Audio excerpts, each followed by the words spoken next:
Good afternoon, ladies and gentlemen. I wanted to take a few minutes this afternoon and talk to you about a personal experience that has changed my life and the way that I look at things in life.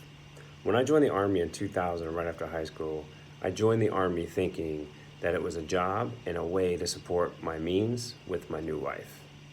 However, I never thought that America would be attacked and I would have to actually go to war. 9/11 has been a significant event for all Americans in one form or another. Since 9/11, America has not only been fighting terrorism, but we have also put our guard up much more than ever before. We seem to always be on alert now.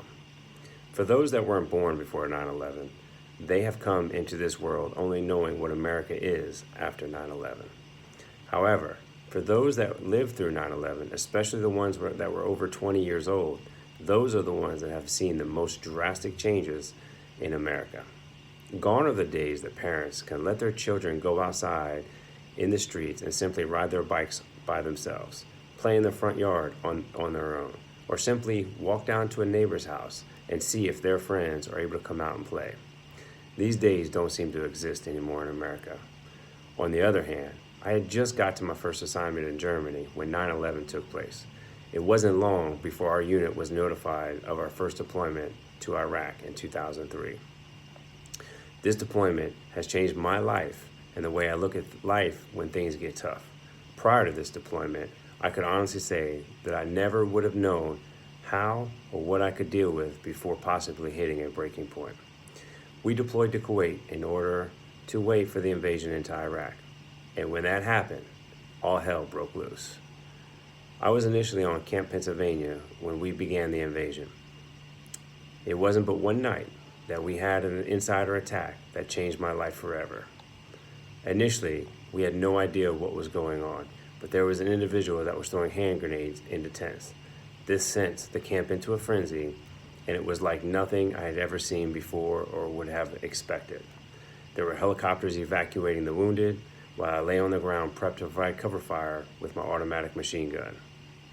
This event was my first of many to come over the next several months, but this event greatly prepared myself for what I was about to get into once we crossed the border on our way up to Baghdad. There were no showers, toilets, tents, sleeping areas, basically absolutely no creature comforts after crossing the border. This was a real shocker for many folks, but at the end of the day, you have to be able to adapt and overcome in order to succeed in a situation like this.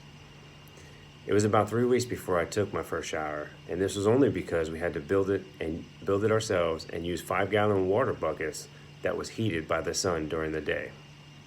We've had to build our own toilets and stalls. However, somebody still had to dispose, or better yet, burn the poop with diesel fuel every other day.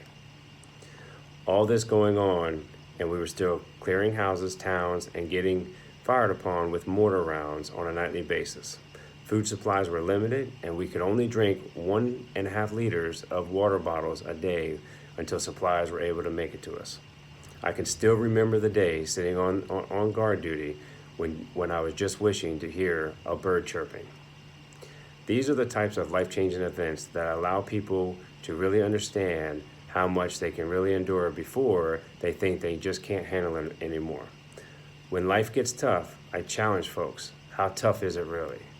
By no means did I have the toughest deployments or the roughest experience, but this was a life-changing event for me that will last for the rest of my life. Let's just take a minute and look back at the service members that served and fought in World War I and World War II. They truly had it rough. I am truly grateful for my experience with all 3 of my combat deployments. I met some of the greatest people and warriors during these times, and I will never forget the times when times got tough, who was ready to stand by your side. I would take these experiences and continue to apply them to my everyday life, but more importantly, make sure my 2 children understand why it is that their daddy continues to fight the good fight. Thank you.